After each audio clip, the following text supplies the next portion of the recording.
Welcome back, YouTube family, to M. Simone's Worthy Mosaic, and we are here, part 5 of Freedom in My Worthy Skin, counting your vulnerability. Now, you know I like to say that again. This is part 5, Freedom in My Worthy Skin, and this is about counting your vulnerability. And today, I have my significant other, Marcus. Hey, YouTube family. And we're here today to really dive into this topic. You know, we've had a discussion in advance, and we're really here to connect with you about the importance of vulnerability. So I want you to think about this, okay? This is part 5, and this is the last part of the Freedom in My Worthy Skin series.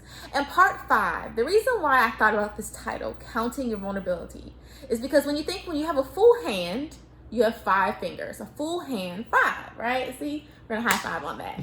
And when I think about that, to have a full hand, sometimes we think about our purpose, we think about our vision, we think about what we want to get there, we think about the timeline.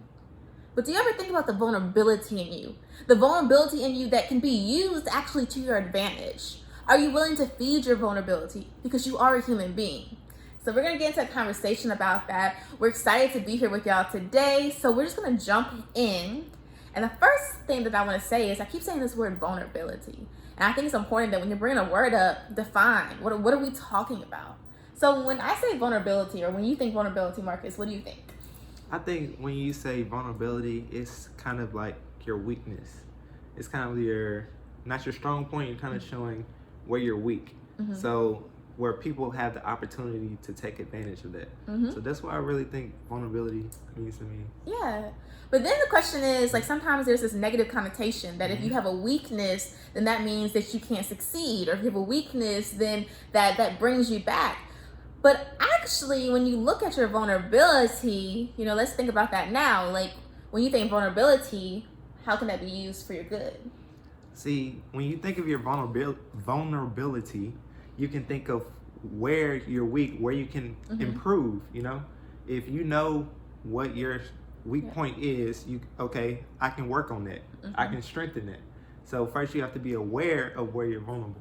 Yeah. And one thing I was thinking about, like when he was talking about vulnerability, is this other day I was driving and the sun was about to set, and it was really beautiful how the sun was about to go down, just the light that was on the road that was really reflecting onto the road. And I was thinking as I was driving, it just seemed as if when the sun was setting, that light was merging with the road.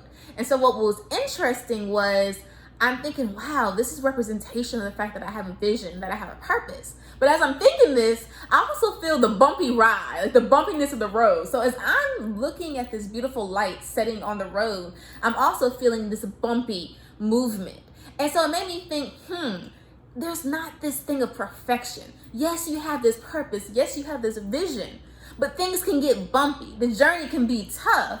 And those vulnerabilities that you may feel can actually be used to help enhance your creative operation. All right, we gotta take it a step further. Counting your vulnerability.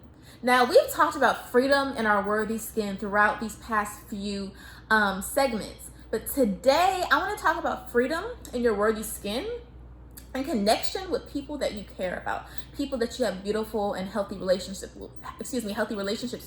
And once again, beautiful and healthy. I didn't say perfect, but healthy relationships. And so the people that you care about, the people that may be a part of your inner circle, within your family, right? What kind of vulnerability do you think, Marcus, like when you think of your relationship, for example, with me, your relationship with your family, your relationship with people that are just very important to you, why is vulnerability important in these types of relationships? I feel like vulnerability is important in those type of relationships. The people that are close to you, because they can be honest with you. You know, if you're vulnerable with them, they can tell you, okay, you need to fix this. You need to work on this. Those are the people, the closest people to you are the ones who be honest with you and there to support you and be there for you in your times of vulnerability. Right, right. And the thing about it is that it doesn't always, like, kind of like a car ride. A car ride doesn't always feel good. Some roads are smoother, some are bumpier. The road to your purpose doesn't always feel good. The road to fulfill your vision doesn't always feel good. When your significant other or your close people, your family, your go-to, when they tell you certain things that's for your development, it sometimes doesn't feel good to hear it, to be honest. Yeah. because you think, well, this is a weakness, this is a flaw, so they're telling me something, so maybe I'm malfunctioning, maybe that makes me not good enough. But if anything, I see the opposite. And it's something that we still we talk about and we continue to work on, is that we're trying to be better. We're trying to reach our full potential. Yes. But how can you reach that without counting your vulnerabilities? So, like, for example, in this relationship, we have a lot of discussions, right? We have a variety of discussions. And one thing about it is that how I operate and how he operates, that's unique to us, right? To each of us. But then he can come to me and say, I like how you operate, but here's something that you could improve on, right? Right. What's your intention for telling me that? To tell me to improve? Why do you feel the need to bring that up to me? Because I want us to grow together. Right. And it's trying to give you a different perspective on how to look at things. Right. Because we have to be well-rounded. Mm-hmm. And if we look at things one way, it's not always going to work that way. So giving each other different perspective helps us kind of understand the situation better. Right. And another thing about it is the fact that, like, I know when we first met, when you first meet anybody, right, you naturally think they see me outside, they might see me in public, and you want them sometimes to see just what they see at that moment. But when you start to get closer, and when I say just see, like, if you run into somebody in the park, right, you don't know them, they see you for that moment that they see you in the park. If you run into them on the job or in the classroom, they see you for that moment. But when you get to really know someone, they see you for multiple moments. They see you when it's tough. They see you when it's good, when it's sideways, everything. So the question then comes down to it: if this person is going to stick with you, if this person is going to walk with you, not just my significant other. Like, I'm thankful for my significant other, but also for my brothers, my sisters that have become my chosen family, for my family members that I have great relationships with. Like, if you want to walk with me, you have got to tell me. You've got to tell me, hey, Simone, I like how you did this, but have you ever thought about this to help you grow, right? Marcus, I like how you do A, B, C, but have you ever thought about X, Y, Z? Right. So counting your vulnerability, that's why episode 5, count your vulnerability.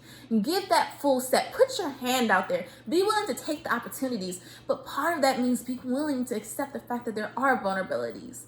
So with that said, let's bring it back to a relationship. For these past few episodes, we've been talking about freedom in our own worthy skin. Now, what happens when you bring two people together? Marcus has a right to be free in his skin. I have a right to be free in my skin. So I would like to know, for those that are watching, you have your personality, I have my personality. Right. So what's something that you try to do to, like, make sure, like, let me be authentic. You want to be authentic, but what do you try to do to just help ensure that you never infringe on my authenticity, make me feel like I can't be authentic? How do you set that boundary? So I set that boundary by, I allow you to be yourself. Mm-hmm. So I'm not always right, you're not always right, but whenever I see something that could maybe go differently, I try to talk to you about it. Mm-hmm. I don't try to down you, say, hey, you did that wrong, mm-hmm. or that's not going to work.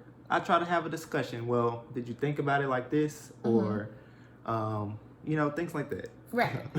And the interesting part is that we have different personalities. Very different. Very different. And, like, as I was saying in my other episode, we all have our own style. For me, I like style that pops. Y'all see my big earrings? Yes. I love style that pops. I love lipstick. We talked about this. Own your own protocol. So when me and Marcus come together, we have different personalities, but they actually do attract. But the thing about it, like, one thing about what he was saying is I'll say, Marcus, you did A, B, and C, and, it's different to me. I've never seen somebody do it that way. And so we have these conversations where sometimes it's just a pure discussion, like, oh, I just never thought about it like that. But the point is that there's a fine line, and we always continue to work on it and readjust, but there's a fine line between saying that's different to me, let me be open to your authentic personality, and hey, Marcus, or hey, Simone, that could be improved. That could be better, because I want you to be yourself.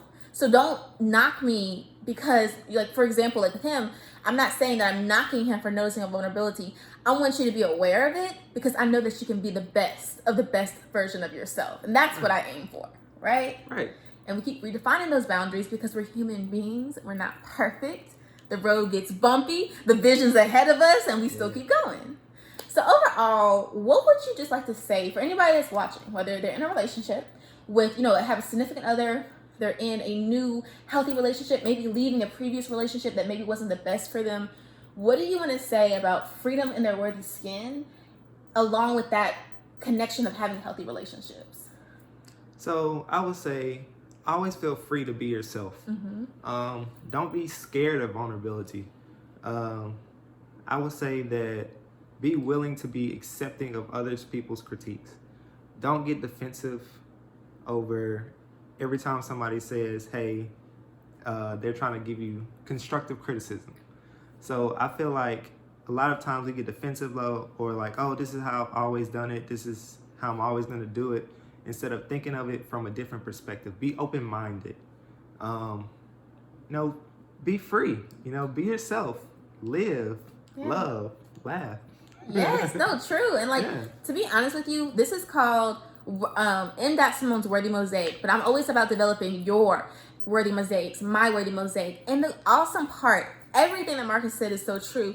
And the thing about it is because of my inner circle, because of my significant other, my brothers and sisters that are part of my chosen family, and so many more, I've added different pieces to my mosaic. See, like, the thing is, there's so many things on the inside of me, there's so many things on the inside of you, but certain people have come in my life and they kind of tapped, you know how they poke, when I say poke at you metaphorically, they've helped me to tap further into areas of me that I didn't know quite existed. So I'm saying that there is vulnerability in life. Count your vulnerability, but use it as a part of making that full hand. Use it as part of making that opportunity manifest. Use it to say, hey, I want to grow my mosaic. I don't want it to stay a certain size, a certain shape. I want it to grow in the design and the authenticity. So overall, we want to come today just to say, be free in your skin. Let that vulnerability be a part that helps to build you up. And be real with the people that are for you. Be real with them about who you are. Because that's how you continue to shape yourself. And also you have an impact on them even when you don't always quite realize it. So keep redefining those boundaries to figure out what works for you. We keep redefining all the time. We're a work in progress. But we're thankful to be this progress that is growing, it's healing, it's persevering. We're going through challenges. We feel the bumps in the road. But the vision, the light is so much greater. So I hope you enjoyed freedom in your worthy skin. I hope that you enjoyed exploring your mosaic, your creative operation, and I have that vulnerability. Your vulnerability can be used for your greatest good. It can be used to elevate you. So we were thankful. We are thankful, YouTube family, to be with you once again. Yes. And until next time, Bye. Bye.